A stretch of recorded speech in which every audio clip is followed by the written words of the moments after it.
इसके बाद अब यहाँ पे कुछ टूल्स हैं हमारे पास, ब्रश, पेंसिल और कलर रिप्लेसमेंट के। तो सिंपल अगर हमें ब्रशेस को यूज करना है तो यहाँ से ब्रश टूल लेना है सबसे पहले तो। और कई तरह के ब्रशेस होते हैं यहाँ पे। अगर हम इस पैनल में जाए, यहाँ पे एक्सपैंड करें ऊपर से, तो ये सारे ब्रश होते हैं। बहुत सारे ब्रशेज आप नेट से डाउनलोड भी कर सकते हो। सिंपल वहाँ पे फ्री फोटोशॉप ब्रश टाइप करोगे, बहुत सारे ब्रश आ जाते हैं। लेकिन ये जैसे जनरल ब्रशेज हैं, ये सब ब्रशेज हमारे को फोटोशॉप प्रोवाइड करता है। इसमें एक ब्रश होता है सॉफ्ट राउंड का और एक ब्रश होता है हार्ड राउंड का। सॉफ्ट राउंड ब्रश का मतलब है कि जैसे आप इसको सेलेक्ट करोगे, इसमें हार्डनेस जो होती है वो 0% रहती है। हार्ड राउंड में हार्डनेस जो होती है वो 100% होती है। तो इसको हम इन बिटवीन भी रख सकते हैं। अगर सॉफ्टनेस वाला ब्रश लिया और इसके हार्डनेस को हम बढ़ाना चाहें तो ये भी हम काम कर सकते हैं। फर्क क्या होगा दोनों में कि अगर हार्डनेस 0 है, इसका मतलब कि सॉफ्टनेस है, सॉफ्ट राउंड ब्रश है, तो ये फिर हमारा ब्रश जब भी हम कोई कलर ऊपर रखेंगे यहाँ पे, क्योंकि ब्रश जो भी काम करेगा वो हमारा फोरग्राउंड कलर पे काम करता है। और अभी ऊपर में कुछ ऑपेसिटी यहाँ पे कम किया हुआ है, इसको फुल कर लेते हैं। तो ये सिंपल इस तरीके का सॉफ्टनेस में चल रहा है अभी। अगर सॉफ्टनेस मतलब हार्डनेस को अगर मैंने यहाँ से बढ़ाया, सॉफ्टनेस कम करा, तो कुछ ये इस तरीके का हो जाता है। जितनी सॉफ्टनेस है वो कम हो जाती है। इसमें थोड़ा सा और ये हार्ड राउंड ब्रश हुआ, और फुल करने के बाद ये पूरा तरह से ऐसा हार्ड राउंडेड हो जाता है। तो इसको हम कोई भी यूज कर सकते हैं, सॉफ्ट राउंड, हार्ड राउंड। और प्लस यहाँ पे साइज है, साइज को कम ज्यादा करेंगे तो यहाँ पे साइज कम ज्यादा हो जाएगा। यहाँ पे बहुत ही ज्यादा साइज हो जाएगा, ये बहुत बड़ा साइज हो गया। छोटा साइज करना है, छोटा हो जाएगा ये जैसे। तो ये काम हम शॉर्टकट के थ्रू भी कर सकते हैं। अगर हम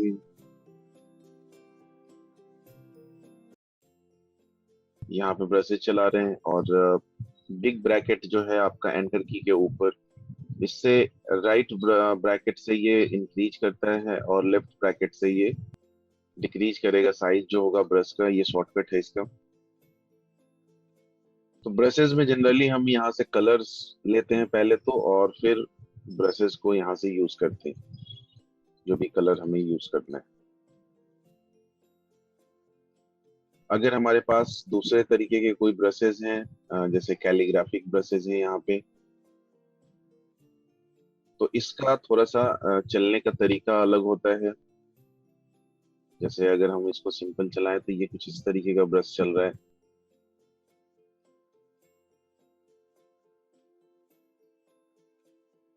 तो ब्रश किसी भी तरीके का हो सकता है।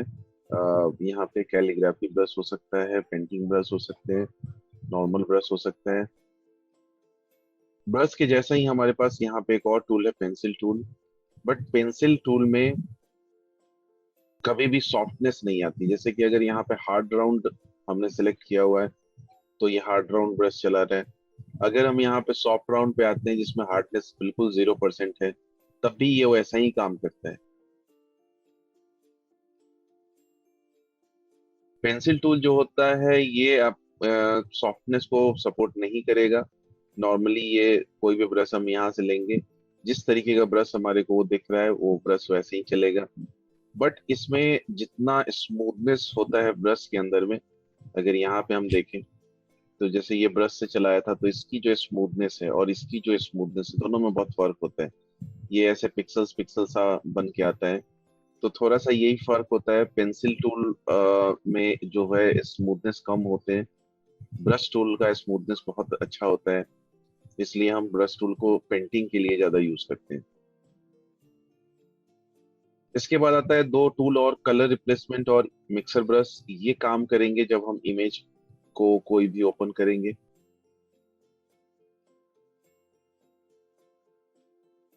जैसे कि यहाँ पे एक इमेज ओपन किया है और इस इमेज में कुछ कलर को रिप्लेसमेंट करना है।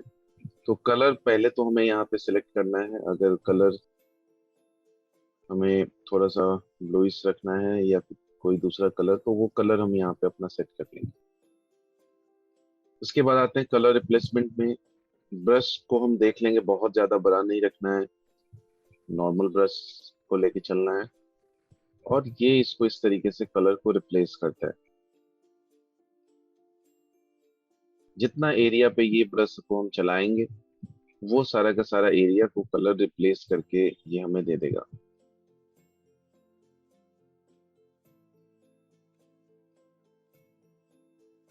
अब ये जो यहाँ से बाहर जा रहा है, इसके लिए हम हमेशा इसको सिलेक्शन बना के काम करेंगे। अगर हमने यहाँ से पेन टूल से या किसी भी टूल से सेलेक्ट कर लिया है, जैसे क्विक सिलेक्शन टूल है, और ये सब्जेक्ट यहाँ से सेलेक्ट हो जाएगा।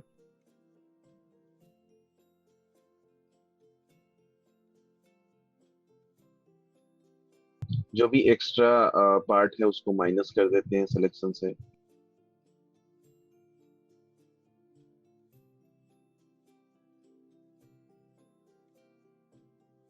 एंड अब इसमें कोई भी कलर लेके, अगर हम नॉर्मल दूसरा कलर ले लेते हैं और यहाँ से ब्रशिंग करते हैं, तो ये उसी कलर के साथ इसको रिप्लेस कर देगा।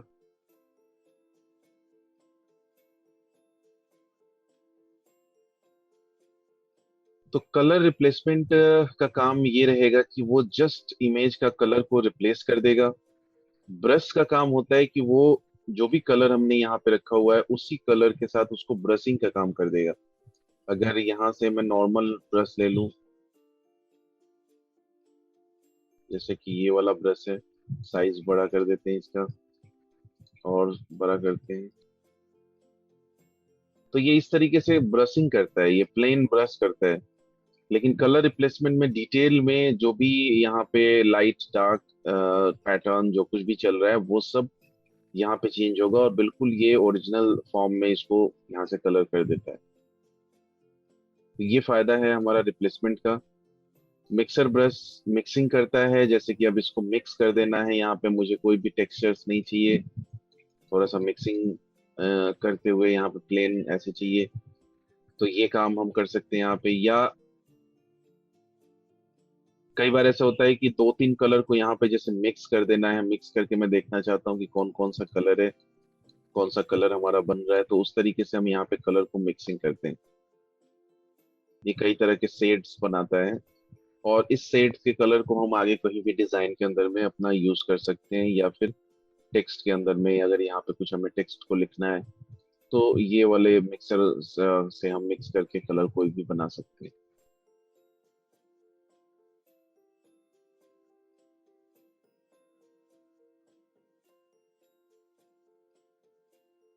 इसके बाद क्लोन स्टाम्प टूल कर लिया था हमने।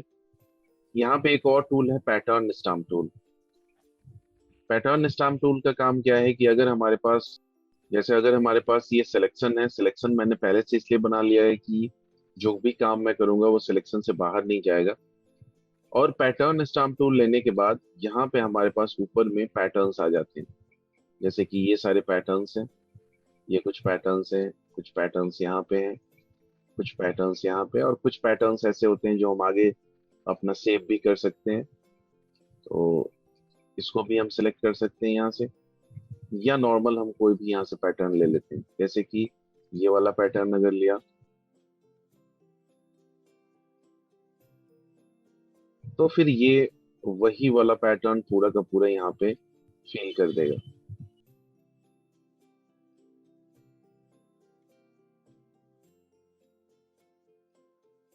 अब इसमें भी कई तरीका होता है। एक तो ये है कि अगर हम नॉर्मल मोड में यहाँ पे कलर, इसको पैटर्न को हम कर दें अगर डायरेक्टली ऐसे, तो ये तो बिल्कुल फ्लैट हो जाता है, इसमें कुछ भी ऐसा ओरिजिनल नहीं लगेगा हमें। लेकिन अगर हम यहाँ से ब्लेंड मोड को बदल दें, जैसे डार्कन कर दें, तो ये फिर डार्कनेस में ऐसे आता है। तो थोड़ा सा जो एक ड्रेस वाला जो टचअप है, जो एक एक तरह से लाइट डार्क चल रहा है, ये रह जाता है। और इस तरीके के इसमें कई सारे मोड्स हैं जिनको हम चेक कर सकते हैं एक बार, कि वो मोड्स हमारे लिए ठीक है या नहीं है। जैसे इसमें वो एक्स्ट्रा पैटर्न की तरह आने लगा, अगर देखें तो। प्लस ये अगर यहाँ से एक्सपेरिमेंट नहीं कर सकते हैं तो एक लेयर हम बना सकते हैं, न्यू लेयर। और यहाँ पे जस्ट नॉर्मल रख के एक बार हम इसको नॉर्मली कुछ भी लगा सकते हैं एक बार। और कंट्रोल डी से हम डिसेलेक्ट कर देते हैं यहाँ से, डिसेलेक्ट। और अब यहाँ से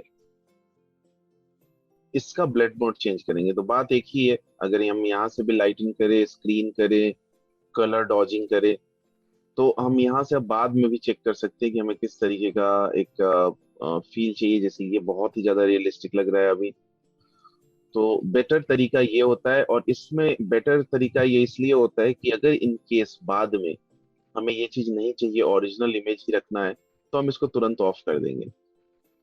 तो हमारा ये यहाँ से ऑफ होता है।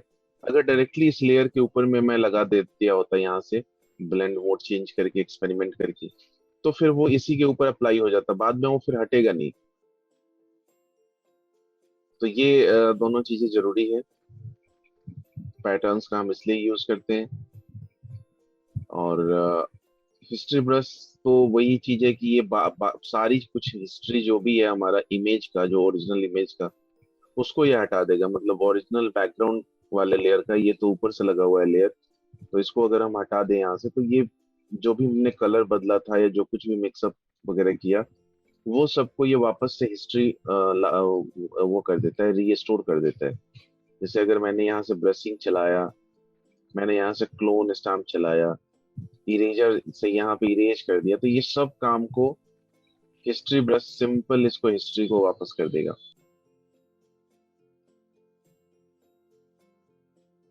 हिस्ट्री ब्रश में आर्ट हिस्ट्री ब्रश टूल भी है जो इसको आर्टिस्टिक फॉर्म में चेंज करता है। आर्टिस्टिक फॉर्म का मतलब क्या होता है कि इमेज को ना हमें कुछ भी चेंज करना, कुछ भी ऐसे एक तरह से बदलना। यहाँ पे कई तरह के स्टाइल्स हैं, कर्ल स्टाइल्स हैं जो अभी हमने यहाँ पे चलाया, शॉर्ट्स स्टाइल हैं जो ये थोड़े से कर्ल से छोटे होते हैं एक डॉट्स में।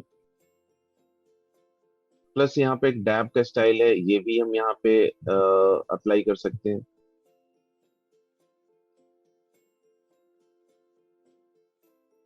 ब्रश को जितना हम छोटा करेंगे, इमेज हमारा उतना रियलिस्टिक होता हुआ दिखेगा। ब्रश जितना ही बड़ा होगा, इमेज बहुत ही ज्यादा चेंज हो जाता है। जैसे कि अब अगर यहाँ से ब्रश को मैं बड़ा कर दूं, तो ये यहाँ पे इमेजेस को नॉर्मल ऐसे कर देगा।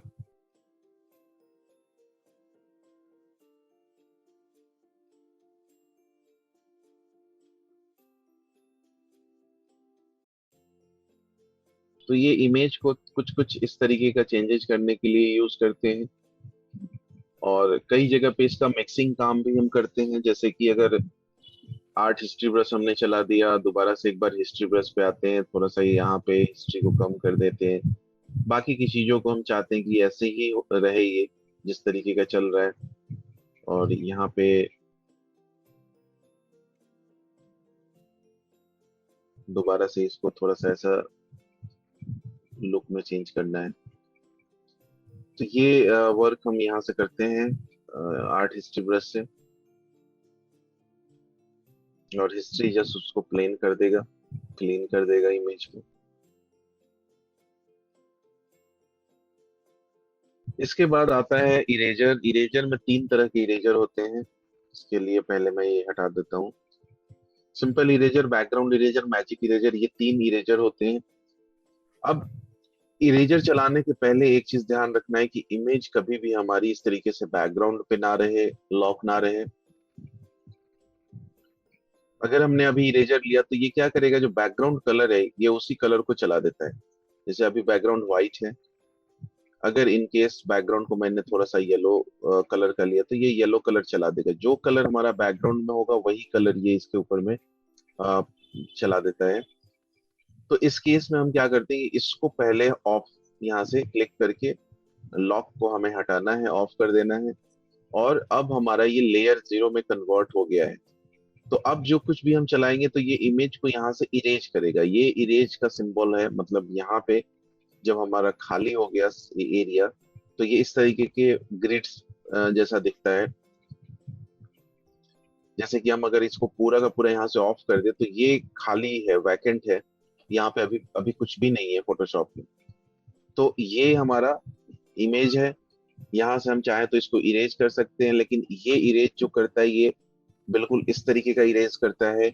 इसको कोई अता पता नहीं है कि क्या इरेज करना है, हमें जितना ब्रश चल रहा है वो उसको उतना इरेज करता रहेगा। ब्रश का साइज हम इंक्रीज कर सकते हैं, डिक्रीज कर सकते हैं। और इसके अलावा जो एक हमारा इरेजर है, ये है बैकग्राउंड इरेजर टूल। जैसे अगर यहाँ पे मुझे इसको इरेज करना है तो मैं यहाँ पे क्लिक करा और इसको मैं ऐसे इरेज कर रहा हूँ, तो ये इधर की चीजों को इरेज कर रहा है, इसमें इसको ये ड्रेस पे नहीं जा रहा है हमारा। क्योंकि जो ये सर्कल है, जो हमारा कर्सर है, कर्सर के अंदर एक प्लस है छोटा सा। ये प्लस को हमें बाहर रखना है, ना कि यहाँ रखना है। ये बाहर रहेगा, यहाँ पे रहेगा। अगर ये गलती से यहाँ पे आ जाता तो ये इसी को इरेज करने लगता। तो इसको हम अभी यहाँ पे रखेंगे बाहर, और इसको ऐसे इरेज करेंगे। तो ये इस तरफ का इरेज कर दिया। यहाँ पे अगर इरेज करे तो ये इसको इरेज करेगा ऐसे। तो जो भी एरिया इरेज करना है हम उस एरिया के बाहर कर्सर को रख के इरेज करते हैं। जैसे कि अगर कोई और इमेज में ओपन कर दूं, जैसे ये इमेज है, अब यहाँ पे क्लिक करा तो ये ऐसे इरेज करेगा। एक चीज और ध्यान रखना है कि ये कलर कभी भी एक फ्लो में नहीं आना चाहिए। जैसे यहाँ पे ये जो कलर्स है ऑलमोस्ट ये सारे, इससे रिलेटेड कलर्स यहाँ पे आ रहा है। जैसे कि अगर हम यहाँ पे इरेज करें तो ये मुश्किल है इरेज करना। क्यों? क्योंकि ये कलर्स दोनों ऑलमोस्ट ऑलमोस्ट सिमिलर हो रहे हैं। जैसे यहाँ पे अगर हम करेंगे तो ये कलर, ये बेसिकली कलर को पकड़ता है। जितना कलर में डिफरेंस होगा, जैसे यहाँ पे स्किन में और इसमें बहुत डिफरेंस है, तो यहाँ पे क्लिक करने से वो बाहर का ही एरिया सेलेक्ट होगा। लेकिन यहाँ पे मैं अगर यहाँ पे भी क्लिक करूंगा ना तो ये पूरा एरिया पकड़ लेता है।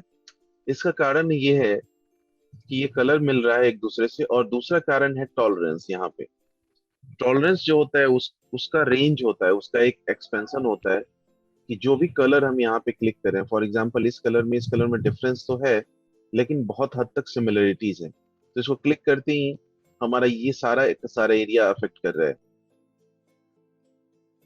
अगर इस टॉलरेंस को बहुत ज्यादा हाई कर देंगे तब तो ये बिल्कुल कंप्लीटली इसको मानेगा ही नहीं, फिर ये सारा कुछ यहाँ से इरेज करता हुआ चलेगा। और अगर हम यहाँ पे टॉलरेंस को बहुत कम कर दें तो ये कुछ हद तक काम करेगा, इरेज भी कम करता है, और देखो एरिया को भी ये बाहर नहीं लाने देगा। ये उस एरिया को अंदर ही अंदर इरेज करेगा। लेकिन 2% बहुत कम होता है, कम से कम 10 रखना होता है हमें इसको देखने के लिए। अब देखो 10 पे भी ये ठीक ठाक काम कर रहा है फिर भी। लेकिन जहां पे कलर एक जैसा होगा वहां पे हमारे को ये इरेजर बहुत सटीक काम नहीं करता है। वहां पे हमारे को ये पेन टूल वगैरह लेना पड़ेगा, क्योंकि हमें एग्जैक्ट पता नहीं होता है कि कौन सा कलर किधर में फ्लो कर रहा है। यहाँ पे तो पता है कि ये कलर हमारा डिफरेंस है इधर में। तो ये हम अपने तरीके से सेट करते हैं। लेकिन जहाँ पे अलग कलर होता है, जैसे कि अगर यहाँ पे हम ओरिजिनल इमेज पे आए तो ये कलर और ये कलर बिल्कुल अलग था। ये बिल्कुल ब्राइट कलर अलग सा चल रहा था, यहाँ पे भी अलग चल रहा है। तो इसको बहुत आसानी से सिलेक्शन कर लेगा। लेकिन इधर मैं अगर आऊं तो ये कलर में थोड़ा सा दिक्कत करेगा। अगर टॉलरेंस हाई रहता है यहाँ पे तो ये इस इधर के कुछ पार्ट को इरेज कर देगा, क्योंकि ये यहाँ पे कलर भी मिक्स हो रहा है फिर से। यहाँ पे कलर्स एक जैसा ही दिख रहा है, ये मिल रहा है यहाँ पे।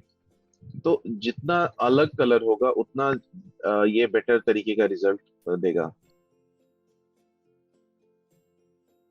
और उसके बाद एक टूल हमारा आता है मैजिक इरेजर टूल। ये इस पे अगर क्लिक, ये ड्रैग वैग नहीं करना होता, ये जस्ट क्लिक कर देना होता है, सिंपल क्लिक। लेकिन ये रियल इमेज पे काम नहीं करता है। अगर रियल इमेज पे हम आए तो ये बहुत ही अजीब तरीके का काम करता है। अगर यहाँ पे भी करें, क्योंकि ये कोशिश करता है कि यहाँ पे जिस कलर पे क्लिक हो जाए, ये जैसे कि यहाँ पे क्लिक हो तो इससे रिलेटेड कलर को ये इरेज करना चाहता है। इस केस में दिक्कत होती है, इसीलिए हम इसका यूज जो करेंगे वो फ्लैट कलर्स के ऊपर करते हैं। अब जैसे कि ये एक इलस्ट्रेशन है, इसके अंदर में मुझे पूरा का पूरा व्हाइट को हटा देना है, मैं इस पे क्लिक कर दूंगा। सिंपल क्लिक, एक क्लिक में ये पूरा का पूरा व्हाइट खत्म हो गया। अब ये इमेज में कोई भी बैकग्राउंड नहीं है। इस कलर को मुझे हटाना है, इसको भी हटा दूंगा यहाँ से क्लिक करके।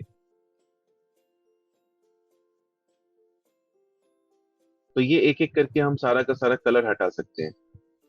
इसमें एक और ऑप्शन होता है, यहाँ पे ऊपर में कंटीगस का ऑप्शन होता है। ये अगर यहाँ पे ऑन है, इसका मतलब है कि कोई भी कलर जिसके ऊपर हम क्लिक करें, जैसे ये कलर और ये कलर दोनों सिमिलर है, एक जैसे कलर है ये, एक जैसे क्या, एक ही कलर है ये।